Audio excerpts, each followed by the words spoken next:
This is episode number 390 of the InnerFight podcast. This is the Health and Fitness Show, the biggest health and fitness podcast in the Middle East. Welcome back, folks. Really appreciate you guys taking the time to tune into our show. Don't forget to download our 3-minute shows out every Sunday. And as always, big shout out to our show sponsors, Smith Street Paleo. This week, Andre has a special guest, so I'll let him kick that right off. Enjoy the show. Welcome back to another episode of the Health and Fitness Podcast. Today we're joined by Mike Molloy. Mike, how are you?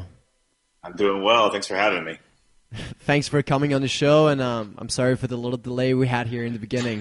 No worries. Why don't you tell us a little bit about yourself? I know how I know you. I know you through. We have some of the coaches from InnerFight, the gym, Amanda and Carmen Bossman, who's been working with you, or still are working with you. And they seem super, super keen, so I knew that we had to have you on the show. Yeah, absolutely. Happy to be on the show, first off. Thanks for that. So who am I? I'm the owner of M2 Performance Nutrition. It's my own little company that I started, and I am a nutrition coach for a number of CrossFit athletes and a ton of regular people, that are just looking to get healthy and fit along the way as well. Yeah. It's been quite a journey. The last couple of years have really seen a lot of growth for me and the company, but it's been a blast. And, people like Amanda and Carmen and, a ton of other athletes just make it all worthwhile. They're so much fun to work with, How does this whole thing with nutrition start for you? Yeah, absolutely. So I have a bit of a non-traditional background. So I got my PhD in immunology and microbiology back in 2011. And I had started, doing CrossFit myself more in 2008 or so. And, I think like most people when they first start this whole thing, don't really pay a whole lot of attention to their nutrition. And, at one point I remember being like, man, I got to do something about this. The exercise is great, but I'm not really seeing the kinds of, the performance that I want and everything else. And let's see what nutrition can do. And so I started just reading and paying attention to these things. And, because I have this background in science, I can do a pretty good job of sort of investigating and, digging into the research. And so started to teach myself some things, and that eventually evolved into me doing a couple of nutrition seminars, picking up a handful of clients and, just working with them. And that kind of petered along for a full, a number of years. I never really thought it would be a career for me, to be honest with you. But I did this athlete camp down in about an hour and a half south of me. And I met this athlete there. Her name's Tasia Persevich. Okay. And nowadays people probably know her. She's, gone to the CrossFit Games as an individual athlete. She's now training on CrossFit Mayhem down in Cookeville. Wow. And so, she and I started working together. And, she's, by honestly all of her own effort and her coach's effort, with just a little bit of support from me, she made it to the games and started to get a little bit more notice and, becoming high profile. And so she started to introduce me to a couple other people like Mackenzie Riley. Mackenzie and I have been working together for a couple of years now. She introduced me to people like Carly Fuhrer, Nicole Holcomb. And things just started to spread and spread. I started to get hooked up with a couple of gyms like Jason Layden. He runs CrossFit Milford. They always have a team at the games. Danny, he introduced me to Danny Horan and Haley Adams, and how the internet works. It's all Instagram these days. And so, next thing I had people wanting to work with me, and so decided to make a kind of a big career change. Move in the direction of opening my own business, starting this nutrition company. And, things have been going great, man. It's an absolute blast. Wow. How many athletes are you working with? Because it sounds like it took off really, really quickly. Yeah. So myself, I've got something on the order of 75 athletes. And I have a small team of coaches now, about 6 people. And between the 6 of them, they probably handle another, 120 clients. Wow. And so realistically, we're still really small compared to some of the other nutrition companies out there. But I'm really happy with where things are going. We've got a great product. People are really happy, and we're generating great results. And I think that's the most important thing for me right now, is to make sure that grow in a controlled way that allows us to keep keep the product quality really, really high. And talking about the product, what is you guys' approach with nutrition in general? Like, let's talk about elite athletes versus average gym members. How does it work? How's it set up? Yeah, so when people come and decide that they're going to work with with me or one of my coaches, they're really looking for results. And so I would say 95% of the time we're going to ask them to do some sort of macronutrient tracking. Yeah. People hear macros and they kind of assume that basic, like if it fits your macro strategy, if you want to shove a pint of ice cream in there, go for it and stuff like that. And that's not really what we do. Certainly we're not going to be hyper restrictive with our clients, but we emphasize quantity and food quality at the same time. Now, getting to your question about like an athlete, I think CrossFit Games was training, maybe 4 or 5 times a week for an hour a day. Those two people are going to look different. Your average gym client, I'm going to say, I want somewhere between 80 and 90% of their food to be, micronutrient dense, because the total amount of food that they have to eat allows for it, right? Right. Now, when you get to talking just about someone like, let's say Carmen, right? When she's, in peak training mode, looking at, 4, maybe 5 hours a day, like she has a pretty dramatic, calorie demand on her body.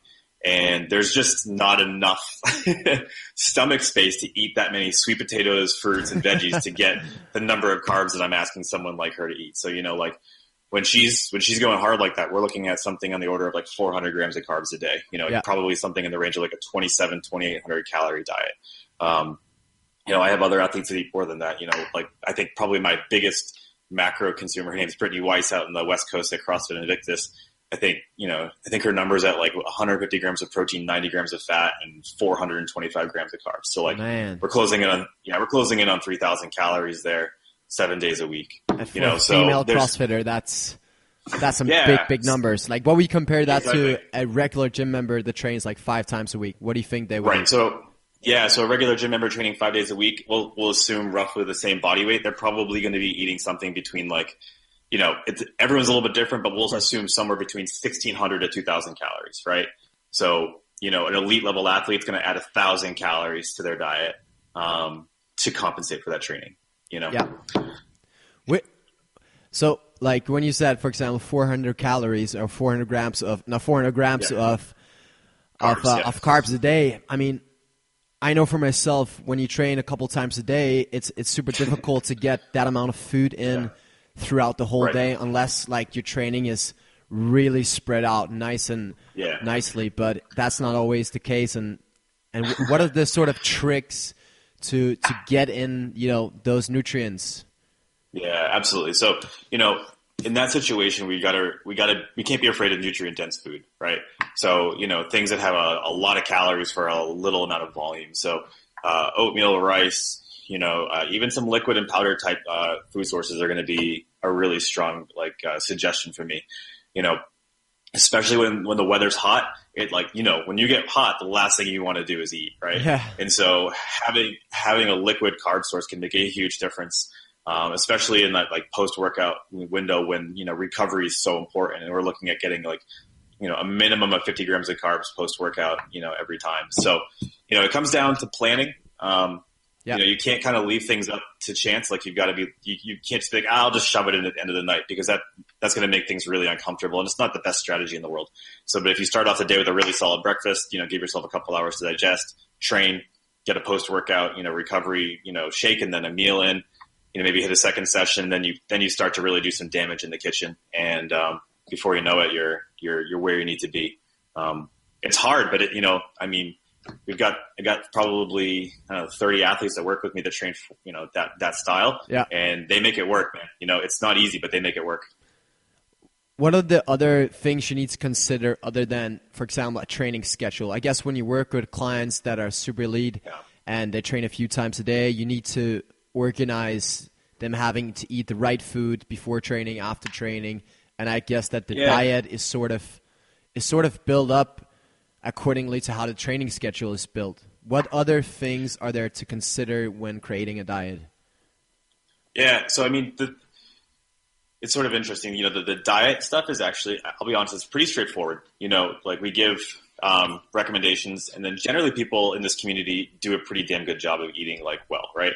So we're going to go make sure that they're getting enough micronutrients in there. So it's not like all oatmeal and white rice and bread and stuff like that. It's those things plus a bunch of fruits and veggies on top of it, right? So that they're getting the best of both worlds. And then, realistically, we go beyond like just diet. When I work with an athlete, like I'm going to dial into as much of their life as I possibly can to try to help them optimize all of it, because it all gets back to nutrition. So like a good example is sleep. So, when I work with an athlete, like I'll probably ask them 3, 4, 5 times a day or a week, like how's your sleep? Like, what did you sleep last night? And, the reason is like, it's easy to make a diet work, like, or to have the focus to eat 2,800 calories a day when you slept for 8 hours. Like you're in a good mood, spirits are high, the body's in a good place. But all of a sudden, you get one night of 6 hours of sleep. The next day, like your whole mindset changes. Your body's basically gone into survival mode.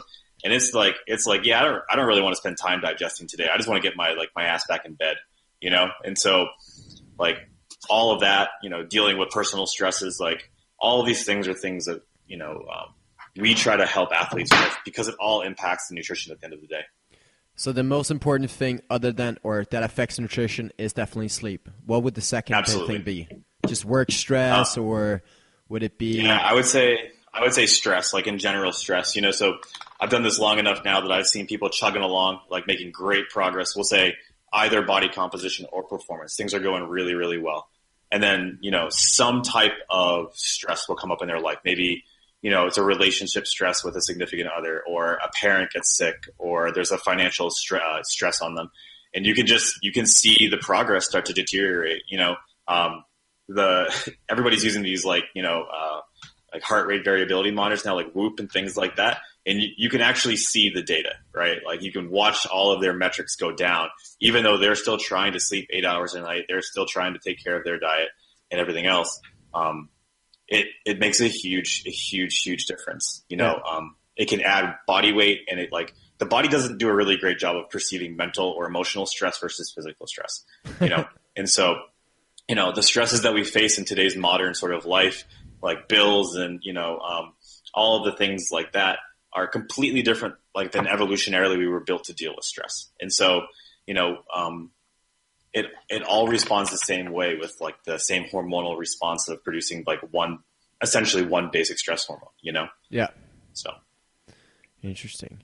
What, when we're looking at, because I mean, many of the listeners are in the fitness industry and mainly are CrossFitters. So yep. when you have your 70 clients, what are the main mistakes that you see these clients make other than sleeping too little? Yeah.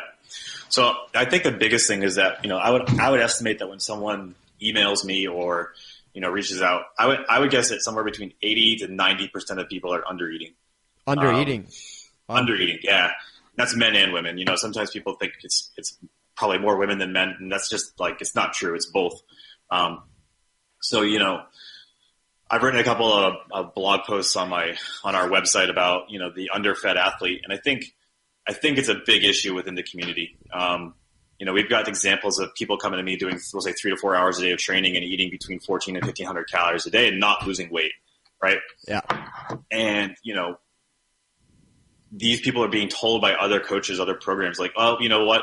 Like, you just need to reduce like calories more. Calorie deficit, the good old classic. Like, just keep on driving like deeper into that calorie deficit. And the reality of the situation is that, the body in that situation is not going to burn body fat, right? Your body is in a like pretty hyper stress state. And when the body's in that state, it's going to decide to store the fuel that you do give it as fat, right? Yeah. Because who knows when you're going to eat again. So let's just take the foods you gave me and let's shove it into like fat tissue.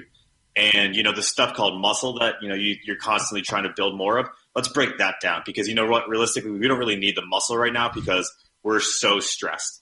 And so, we have examples all the time. I would say, at least a couple a month where we'll add somewhere between 500 and 1,000 calories to a person's diet and they'll lose 10 pounds, right? That is just crazy. Yeah. And it's not even rare, right? It's not like some odd thing that happens to us. It happens all the time nowadays. Yeah. So we'll will slowly kind of build their carbohydrate intake up. All of a sudden they start sleeping better. Their metabolism essentially goes from, fuel storage to fuel consumption. They start working out better. Next thing you know, performance in the gym is going up. And, a couple months in and we see, everything that people are looking for, abs are popping and they feel a million times better, right? Their mood's improved and, it's really incredible to see. But, so if you had to ask me, like, what's the one big mistake that people make is that they're drastically under-eating for the amount of work that they're putting into their lives. And specifically, they're really under-eating on the carbs. Like, everybody's got this phobia of carbs these days, and the media doesn't help that, and ketogenic diets. And, even though the paleo diet doesn't necessarily promote itself as low carb, it kind of ends up being low carb at the end of the day. Yeah. All of these things are kind of working against us as like nutrition coaches. We've got to kind of battle that. And, like CrossFit is that at the end of the day, a really glycolytic sport. That energy is that pathway is built off of carbs. Yeah. And so we really do need in our diet to make this whole thing work.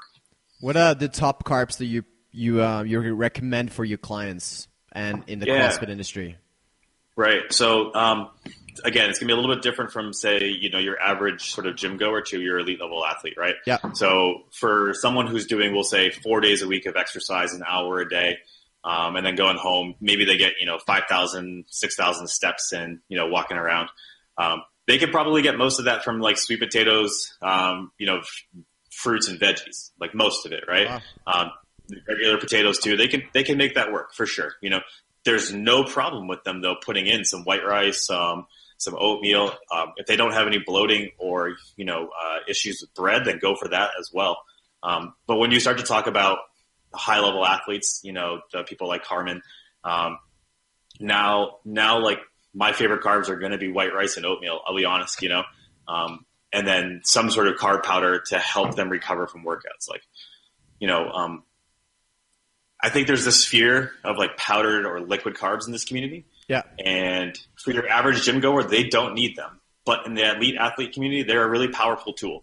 One of the things that we want to do post workout is we want to spike our blood sugar like dramatically. And the reason we do that is because it drops the production of the stress hormone called cortisol and ultimately allows us to get into recovery mode better. Right. Yeah. And so, something like a cyclic dextran or, something along those lines, it really has made a huge difference in a lot of the people that I work with, like in their recovery from training session to training session. We'll say, a person is doing 2 training sessions a day, morning and afternoon. The morning session, as soon as they finish, if we give them 25 grams of protein and 50 grams of carbs, immediately after the workout, that's going to help them in session 2 later that day. And when session 2 is done, they don't need to go hit a protein and carb shake then, but they can go have a regular meal, right? Okay, yeah. And because there's a longer recovery time before they're going to get back in the gym, and they're most likely going to sleep 8 hours a night as well. So they'll be okay. And I guess also because that drink or that shake is a lot easier to digest. Yeah, right. Exactly. So there's much less digestion time that's going to go into that, right? So it's all about getting that carbohydrate into the body, spiking the blood sugar, and allowing the body to kind of perceive that and stop the stress response from training, right? Yeah. And let's be honest, there's no sport that's more stressful for the body than CrossFit, right? I can't think of any for sure. No, yeah. It's definitely the most like potent stimulus that I've seen in any athletics around for sure. And it's quite funny because it only seems like this whole nutrition kind of wave or bomb has exploded throughout the last 1 or 2 years. Like, we never heard about Rich being on any diets or, any of those big names. And all of a sudden now everyone is working with full meal plans and all of this stuff. Yeah, no, for sure. I think the community's like doing, it's almost like crowdsourcing, like the best way to perform and generate performance. Right. And so, there's a couple of probably high profile athletes that started working with, other high profile, companies, we'll say, working against gravity or RP and things like that. Yeah. And, of course they've got great physiques. And so next thing you know, like then the word starts to spread. And that whole idea of working with a nutrition coach has definitely exploded. It's definitely more popular with women than men. which is something that I'm still trying to battle against. I don't think it helps that the last 7 CrossFit Games champions on the men's side just basically eat whatever they want. That definitely doesn't help the stigma of having guys work with a nutrition coach. But I have elite level guys that work with me. Someone like George Sanchez from the Northwest. He's a monster, right? He's an absolute animal. And I can tell you that working together, we've seen increase in his performance just from making sure that he's eating enough. That's a guy who's 210 pounds, and realistically, I don't think he was eating enough food before we started working together. And now he is. He's maintaining basically the same body weight despite adding roughly 600 calories a day. Okay. And, from everything from our conversations, he's sleeping better, he's recovering better. His training has been absurd. And so, we do see a lot of progress in male athletes as well, for sure. One thing I've noticed is that there's a lot of pictures of now female athletes that look a lot more ripped than they used to do. And I've been wondering if the women being more ripped or more like lower body fat percentage is actually a good thing for the sport and how it kind of affects everything. You know what I mean? Yeah. So let's take that in two pieces if you don't mind. So let's think, is it good for them first off, right? So everyone's a little bit different, but there is an argument to be made that you can't have too low a body fat percentage for the sport, right? And what would that be? Is that very individual, or is there kind of... it's definitely going to vary individual to individual, but the female body, it really doesn't want to drop below I'm going to use a very aggressive number and say 11%, right? You can get below it, but things are going to probably start to go sideways on you at that point. Loss of menstrual cycle, things of that nature that can definitely start to arise. And so, can you still perform at an extremely high level? Absolutely. Are you compromising your health at some point with that? Absolutely. And that's okay, right? To some extent. But I don't think you necessarily have to. I don't necessarily know that you're going to perform better, 2% body fat lower, right? Again, everyone's very individual specific, and so it's hard to make general statements here. But I do think there's a sort of lower minimum that you don't want to go below, and I don't think for the most part too many people are. There might be some exceptions to the rule there, but for the most part, I think I see people leaning out, but they're not getting to the point where they look like they're doing figure competitions as compared to CrossFit. Yeah. Maybe in a couple of cases, but I don't know their nutrition coach. I don't know what their goals are. I don't know what they're eating. And so I can only speak for my athletes and say that of course we have aesthetic goals. We have, appearance-based goals because look, every one of us wants to look amazing, right? Yeah.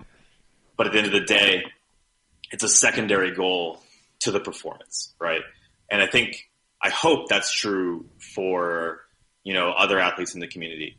Now, to get to your bigger question of sort of what does that mean for the community as a whole? I do think there's a bit of an issue is the wrong word, right?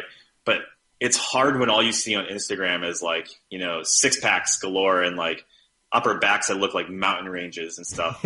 and you don't really recognize that maybe post workout or with some really good lighting going on. And that the person maybe stood in the mirror for a good 4 to 5 minutes to figure out exactly the right position to get the right picture for that post, and then you're sitting there and you're like, man, I need to get to that level of leanness to be as good as I can possibly be in this sport. And the reality of the situation is that's not true, right? There are some genetically gifted individuals in this world that are going to run at a lower body fat percentage and still be just insanely fit. And there are going to be people that exist on a little bit of a higher level of that body fat scale, and they're still incredibly fit, right? I hope that people recognize or can recognize that there is sort of a range there, and that if you focus on performance at the end of the day, for the most part, the body composition will take care of itself to the level that it should. And pushing it beyond that, you might be compromising your performance. Yeah.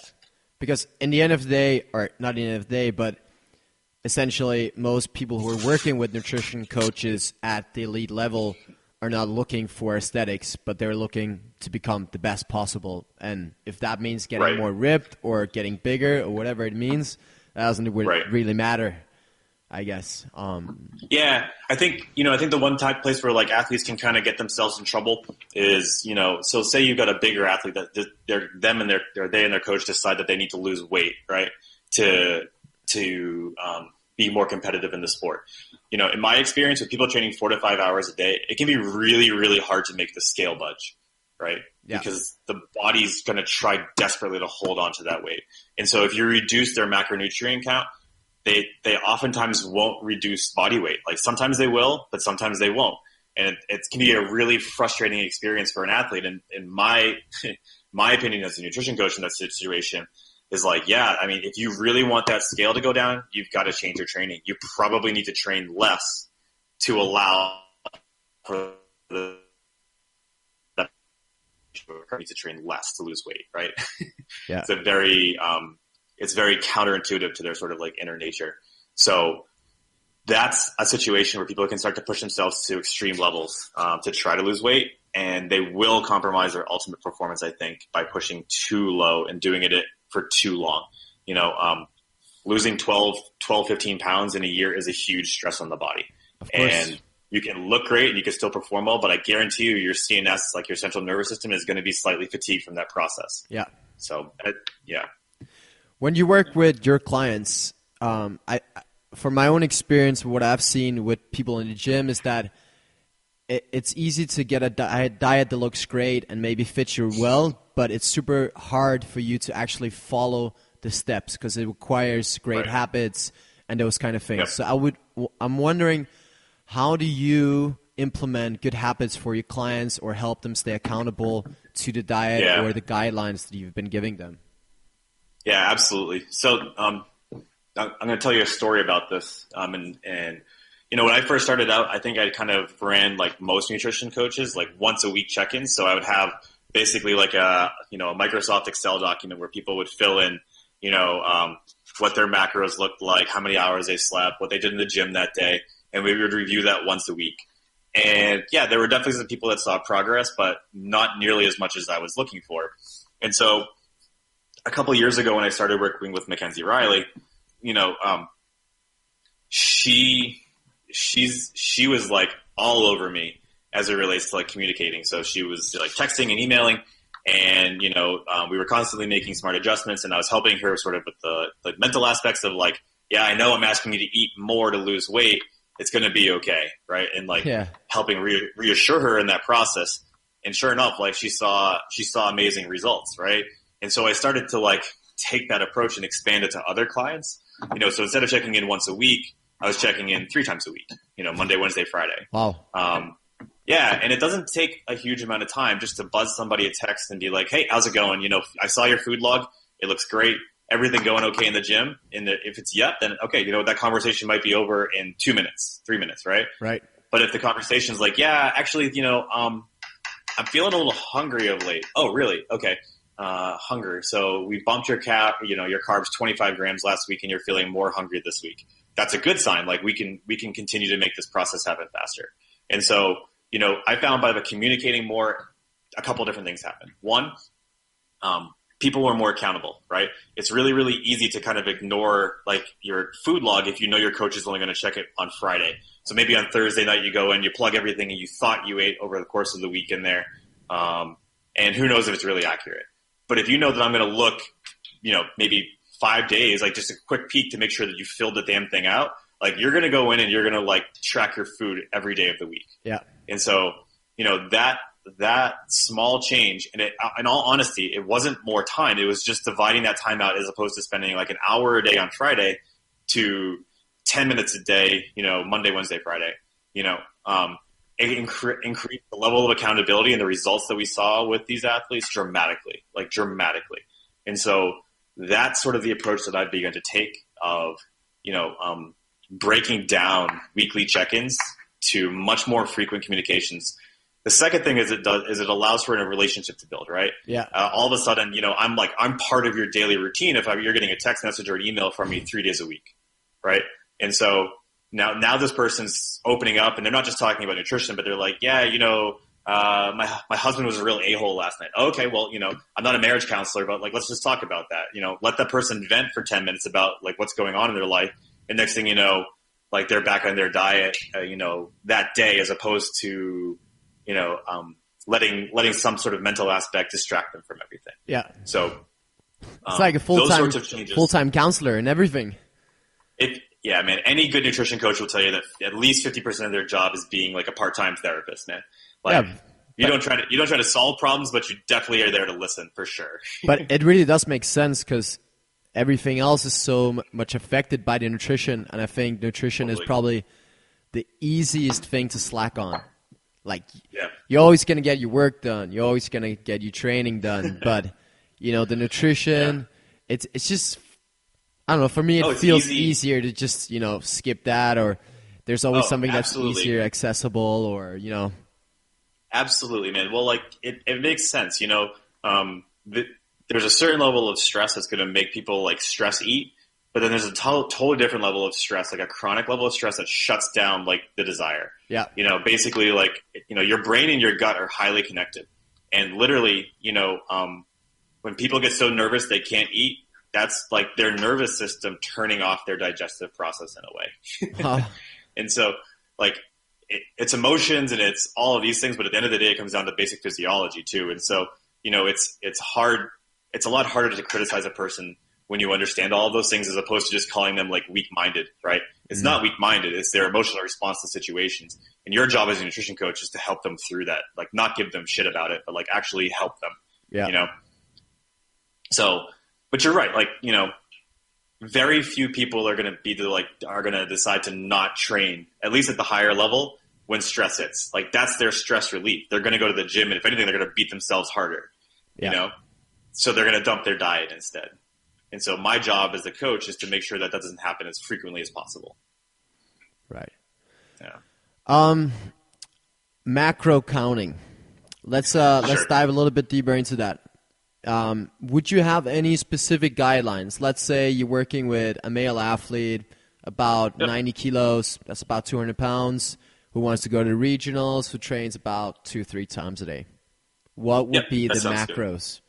I know a guy who's pretty much like that, so I'm sure you do. So there's some basic things that everybody can do. So for protein, like the general rule, like in the U.S., because we use pounds, is about 1 gram per pound of body weight, right? Okay. In the metric system, it turns out to be about like 2 per kilo. So it's a little bit different. But at the end of the day, you're looking for about 1 gram per pound of body weight. And then from there, we just need to kind of figure out a total caloric goal. So for someone who's 200 pounds, 98 kilos, we're probably going to be looking at about 200 grams of protein. Generally about half as many of that for grams of fat. So we want to have about an equal distribution of calories for protein and fat. And there's twice as many calories in a gram of fat as there is in a gram of carbs. So we'll say 200 grams of protein and then 100 grams of fat. Yeah. And then carbs, it's going to be a little bit dependent about what time of year it is and what kind of training they're doing. But a great place to start would probably be at least 400 to 450 grams of carbs per day. Wow. Especially, like easy numbers for sure. And then, so now we're looking at, we'll just keep numbers really simple. So 200 grams of protein, 100 grams of fat, 400 grams of carbs. And then realistically, 2 days a week, we probably want to have what we call like a refeed, which is basically where we're going to take our carbs up pretty substantially. So in that situation, probably like 500 grams of carbs. Would you do that on like rest days, or would that be like on bigger training days, or? I'm a fan of doing it on rest days for the most part. And the reason for this is we want to have at least 1 to 2 days a week where we really like top off like glycogen storage. So we basically want to it's like fueling your gas tank up like to the absolute brim in your car, right? So if you train, let's say 3 days on, 1 day off, 2 days on, 1 day off. So 3-1-2-1 template, like even with 450 grams of carbs, you're probably not quite getting to like full saturation on that Wednesday, right? Okay. So on Thursday, if you continue to eat and eat actually more than you do on a regular training day, you could basically give your body like the signal like, hey, don't worry.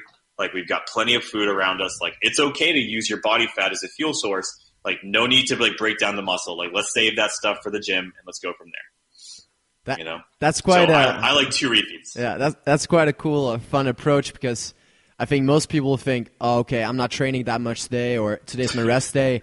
I should just eat like half of what I eat.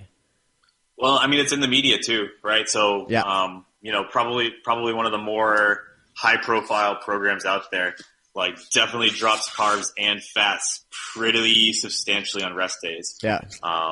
And, you know, sure enough, they definitely have some people out there that are looking like they've got 8-packs and things like that. But I get a lot of business coming from people that tried that approach and can't make it work for them. Yeah. You know, they're just like, I had one client, I wrote a short post about her.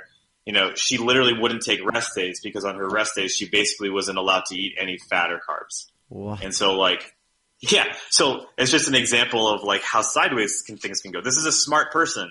This is not like, they're not, by no means are they even remotely like unintelligent. They're probably one of the smarter people I've met in my entire life. But like, when emotions get pulled into this game, you start to do stupid things like not taking rest days. Yeah, I've seen that a lot as well. But the not eating any carbs or fat on rest days, that sounds like a dangerous combo. Yep. So that's a pretty good tip. I don't want to get into it too much, but no, that's fine. So I think so far we've had received a lot of good tips from you. For example, with the eating more carbs, refeeding on rest days, sleeping more, and just understanding how much stress can affect how you eat and everything. Let's talk a little bit about supplements, because I think that's something a lot of people are confused about. We've already spoken about how like carb supplements and protein supplements straight after, you know, a first training session can be beneficial. But what other supplements like anti-inflammatory stuff and etc.? Yeah, absolutely. So I'm going to start off by saying that no amount of supplementation will replace a good night of sleep, right? So before you go pouring, you know, hundreds of dollars into supplements, like take care of all that like easy stuff first, and then you can start to worry about these things. Yeah. Probably the easiest supplement to recommend is like an omega-3 supplement. So basically a fish oil. So things that are going to be anti-inflammatory, help with reducing systemic inflammation. They're generally pretty safe. They're pretty easy to get a hold of. And there's really very little downside to it. So something on the order of like 1 to 2 grams for a female, like an average size female, and 2 to 4 grams for a guy is a great place to start with an omega-3 supplement. Okay. When do you take that? So that's, you know, you could take that basically either morning or night, or you can do a split dosage. You know, for me, people hate the flavor of this stuff, but I still like to use a liquid versus pills, just because it's a lot easier to kind of just shoot it down as opposed to taking maybe like 6 pills. Yeah. So, you know, brands out there. So Nordic Naturals is probably the highest quality one that I know of. It's a kind of the Cadillac of omega-3 supplements. Really, really, really high quality, really high purity, and you can't go wrong there for sure. So that would be my first recommendation. Cool. The second one is that you probably want to look into some sort of like adrenal support. So again, CrossFit is an extremely stressful endeavor, and most of the people that choose to pursue this lifestyle have a sort of hard charging profile, so they have a lot of other stresses in their life as well. Maybe you're a gym owner, which, as I think we all know, is probably one of the more stressful things you can do to yourself. And so some sort of way to support your adrenal health is a good idea. So there are these things out there that are called adaptogens. They're all herbal, and they've made a big difference in a lot of the people that I work with. So I'm going to give sort of adaptogens. Yeah. Okay. So I'm going to give some broad sort of like ingredient names as opposed to brand names here, because you guys have a international sort of audience, and it's going to be very different like what brands you can get from country to country. So the big ones that I like are rhodiola. It's all herbal stuff. So rhodiola, holy basil, and ashwagandha are sort of 3 that are going to be helpful for the adrenal glands in the big picture. Yeah. This is something that you might want to help, get a nutrition coach to help you with, or at least do some research online about when and how to take them for your lifestyle. But for the most part, the rhodiola you're going to want to take in the morning, like with breakfast, to kind of help jumpstart your adrenal glands. Okay. In the morning. So yeah, with breakfast typically is a great way to make it happen. So that's something that I've implemented with my clients. thanks to learning from other people that are in the business. And I've seen huge results with that for sure. Okay. So those are sort of two things I think you can focus on. One is anything anti-inflammatory. So an omega-3 supplement can be really good. You could talk about like a curcumin or turmeric, but sometimes people have sort of like have sensitivities to it. And then something to help support your adrenal glands, like a rhodiola supplement can go a long way towards helping you in the long term. Okay, cool. That's some really good tips right there. I think one thing most of us struggle with, or especially me, is that we're not quite sure how much coffee we should be drinking in a day, and what the benefits and what the effects of coffee would be. Like if you drink too much or too little, or do you even have to have it? Yeah, good question. So everybody's sensitivity to caffeine is a little bit different. So some people can have a cup of coffee and you can basically still like find the caffeine in their body like upwards of 24 hours later. Other people can have a cup of coffee and you'll never even detect it in their system because they metabolize it so quickly. And those are the people that can have a cup of coffee like with dessert at like a restaurant at 11 o'clock and go to sleep at 11:30. That's me. I don't understand. Yeah, I don't understand those people, because if I have that, I'm going to be up all night long. So again, everyone's a little bit different here, but the general rule that I say with people is like two things. One, you don't want to have so much coffee that when you don't have coffee, you get a migraine or a headache. Okay. If you do that much, basically means you have an addiction to that substance, and now you're dependent on it, right? And like I've definitely let it happen a couple of times in my life where like I remember the last year the CrossFit Games were in Los Angeles. The first day I was there, by like 2 o'clock, I had this incredibly pounding headache. I was like, what is going on? And I was talking with my wife and she's like, yeah, have you had any coffee today? I was like, oh my God, that's totally the problem. And I recognized that I'd become completely dependent upon caffeine. Okay. And then so general rules, you don't want to become dependent upon it to the point that when you don't have it, you have a headache. The second thing is that, for the most part, a good rule is to not have any coffee after like 2 to 3 p.m. in the afternoon. Yeah. That for most people, not everybody, but for most people, will allow enough time for your body to fully metabolize it, and it won't affect your sleep anymore. Right. I'm a big fan of coffee. Like it's a great performance enhancer, right? You can't argue with a caffeine stimulus making the gym a little bit easier to get up for, right? So it just comes down to timing it the right way so that you're not affecting your sleep quality at the same time. Yeah. What Definitely. There's a lot of different coffee brands and special roasteries and all that kind of stuff out there. And I'm not asking what your favorite coffee is, but I'm asking, is there a difference like health-wise and benefit-wise if you get a Starbucks coffee or you get, let's say, some specialty roastery luxury brand coffee? It's like toxicity-wise and those kind of things. It's a great question. It's a hard one to answer just because so many of like the roasters that are out there are just sort of buying generic, coffee beans from locations and then putting their own little spin and roast on it and then throwing it in a bag.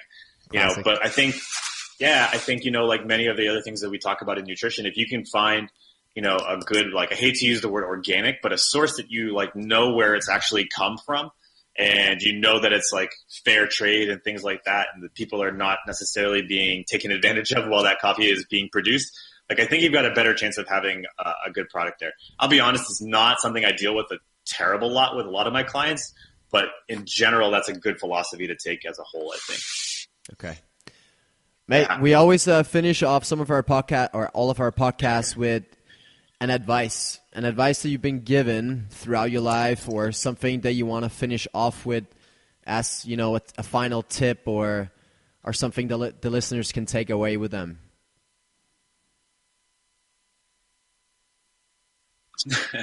I had this one advisor earlier in my life, and he basically stole a quote from one of the U.S. presidents, which is that,